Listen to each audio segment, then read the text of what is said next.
Adx Florence Inmates. Inside America's most secure Supermax prison.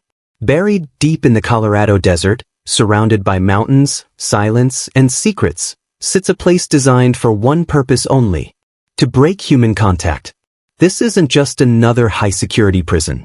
This is the facility the U.S. government built when every other prison failed. A place where the nation's most dangerous federal inmates are kept so isolated, some experts say the human mind starts slipping long before the sentence ends. Here, doors don't open, conversations don't happen, and time doesn't pass the way it does anywhere else. Tonight, we're stepping inside the prison known as the Alcatraz of the Rockies, and uncovering who actually lives here, why they were chosen, and what life in total isolation really does to the human mind. All information presented is from publicly available court records, government documents, peer-reviewed research, and verified journalism. No classified, confidential, or protected inmate information is disclosed. This content serves educational and public interest journalism purposes under First Amendment protections. Viewer discretion is advised. Don't forget, like, comment, and subscribe. Adx Florence Inmates. Inside America's most secure Supermax prison. The prison built for the uncontainable. When Adx Florence opened in 1994, the Bureau of Prisons didn't call it a maximum security prison. They invented a new category entirely: administrative maximum. A classification reserved only for inmates who required the highest level of separation in the entire federal system. Reporters who toured the facility described it as a clean version of hell. Psychologists called it a laboratory of isolation. And former officers said, if someone can't be controlled here, they can't be controlled anywhere. Every inch of this building was engineered to keep inmates alone, in their cells, in their thoughts, and in their silence. And the people chosen to live here are those whose cases shook the country. But before we meet them, we need to understand how someone is selected for a life inside ADX. Who actually gets sent to ADX? Federal Bureau of Prisons policy documents reveal a list of reasons why someone may be transferred to Adx Florence.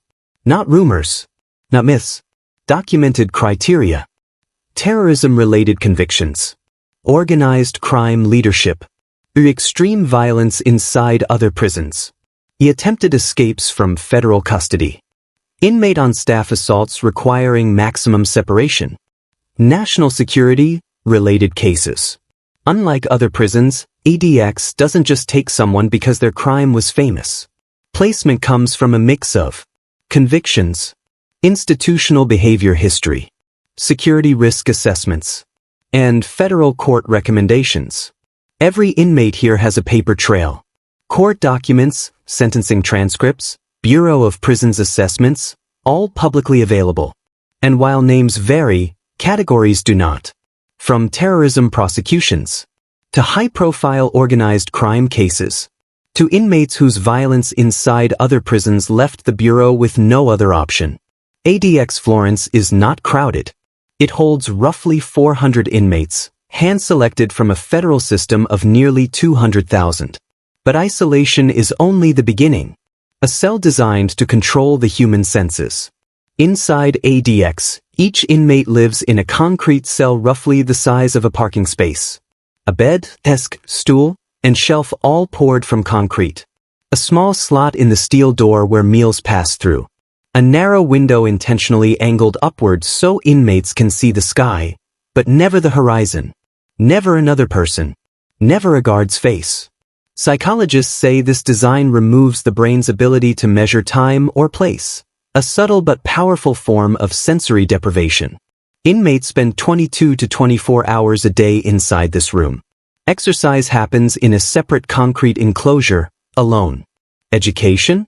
Through a slot. Conversations? Regulated. Movement? Escorted in chains. Every detail of this environment reinforces one message. You are alone. And this is where the next chapter begins. Because prolonged isolation isn't just a security measure. It's a psychological experiment with consequences documented by real research. When isolation becomes a test of the mind.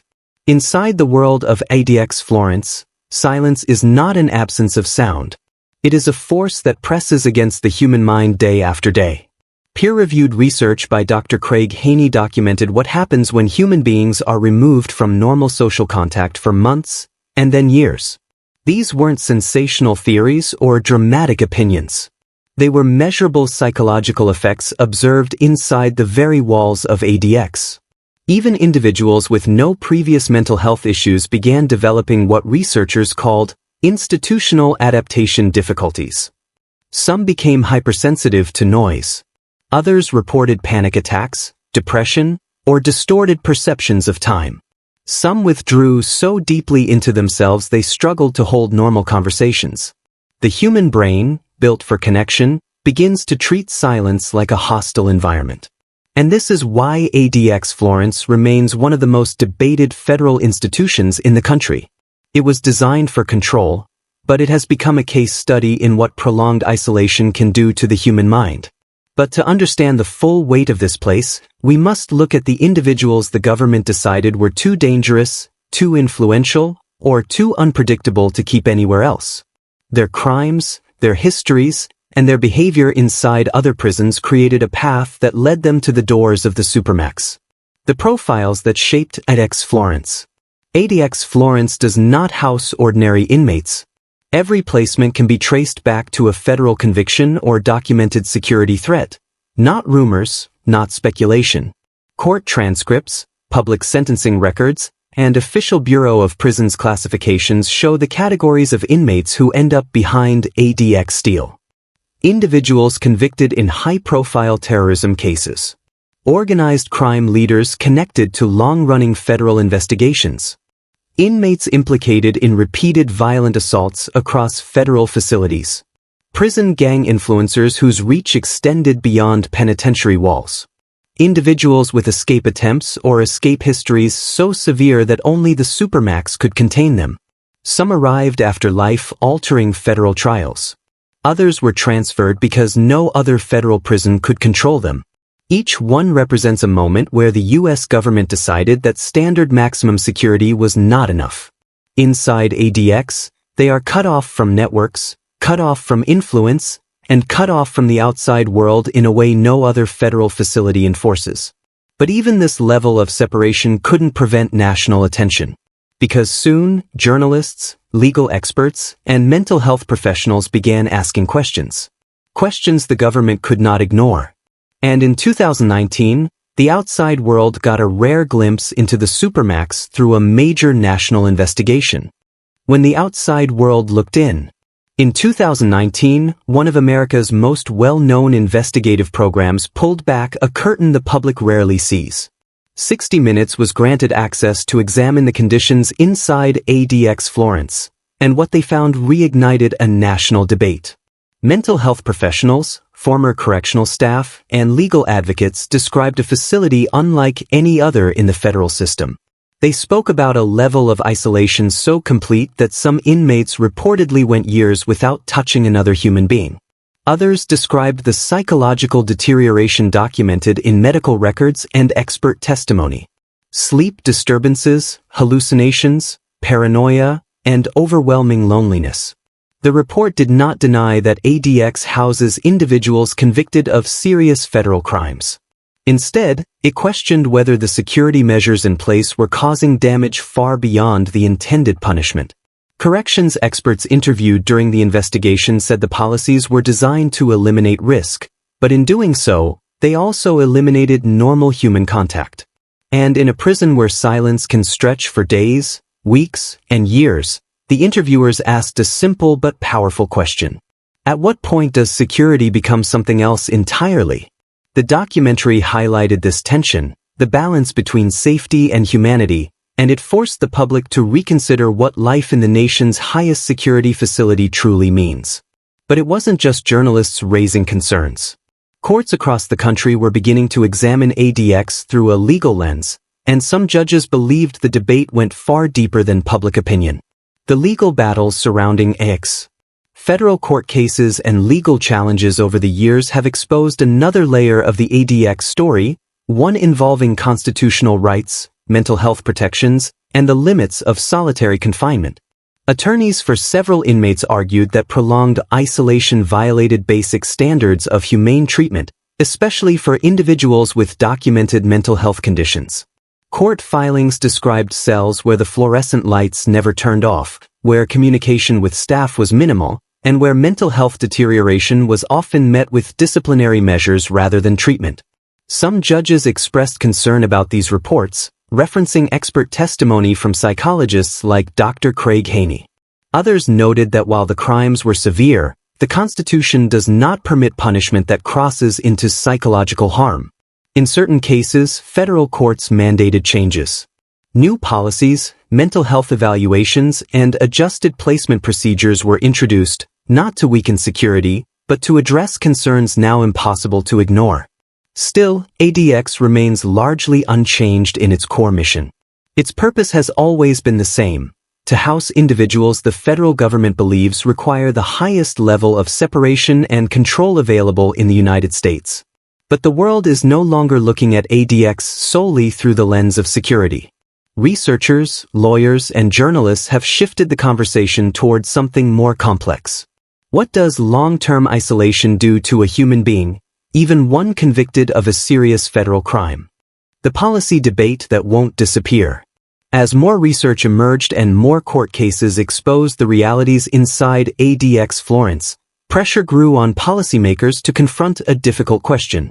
Is long-term, nearly total isolation a sustainable correctional strategy? Federal lawmakers, human rights organizations, and criminal justice experts began reviewing the evidence. Not politically charged headlines. Not emotional claims. Verified documentation. Reports from the American Civil Liberties Union outlined the potential mental health impacts of extended solitary confinement. Public Bureau of Prisons data confirmed the extreme security protocols in place. And psychological studies, including those by Dr. Craig Haney, demonstrated that human beings, regardless of background, begin to change under these conditions. Some policymakers argued that ADX plays a critical role in national security. They emphasized that the prison houses individuals linked to terrorism convictions, organized crime operations, and violent conduct inside other federal facilities. From their perspective, the Supermax is a necessary tool for preventing violence and controlling inmates whose presence in any other prison could trigger chaos. Others pushed back, insisting that safety and humanity must coexist. They questioned whether a system rooted in 23-hour isolation can meet modern standards for mental health care and rehabilitation. And they warned that isolation, when taken to an extreme, may escalate the very psychological issues it aims to prevent. In committee hearings and policy reviews, one debate kept resurfacing. How do you maintain absolute security without sacrificing the basic human need for connection? Adx Florence stands at the center of that national conversation. A place where the balance between control and compassion is tested every single day. But to truly understand the weight of this debate, we must look deeper into what prolonged isolation does to the people who live it. Not the crimes. Not the notoriety. The human mind itself. What long-term isolation really does. Years of documentation reveal a consistent pattern inside Adx Florence, not just in statistics, but in lived human experience. Inmates spend nearly all their time alone. Their world becomes a concrete cell, a steel door, and a narrow window angled so they can see the sky but not the horizon. This design was intentional, created to eliminate communication and prevent any sense of orientation. But the mind does not react to isolation the way architects expect. Some inmates began losing their ability to track time. Others struggled with memory, concentration, or emotional regulation. Dr. Haney's research documented cases of paranoia, anxiety, and extreme withdrawal, even among individuals with no prior mental health history. Experts described it as the brain adapting to an environment without normal stimulation. The longer the isolation lasted, the more profound the effects became. These findings fed directly into legal arguments and policy debates, shaping a picture of Adx Florence that is far more complex than the public once believed. This is not simply a prison. It is a psychological environment, one unlike any other in the federal system. And while the facility was built to control the most dangerous inmates, it has also become a symbol of a larger question. What does punishment look like in the 21st century, and where do we draw the line? The next chapter explores that line and the future of America's most secure prison. A final thought inside the silence. Adx Florence forces us to confront a reality few ever see, a place where security, punishment, and psychology collide behind concrete walls and steel doors. The debates surrounding this Supermax prison aren't just about crime, they're about what isolation does to the human mind and what it means for the future of American corrections. If you want to see part 2, where we continue this investigation into the inmates, the policies, and the hidden world inside America's most secure prison, make sure you don't miss it. Like this video, share it with someone interested in the prison system, and drop a comment about what part of Adx Florence shocked you the most. And if you haven't already, subscribe to the channel. Your support helps us keep creating deep, research-based documentaries just like this one.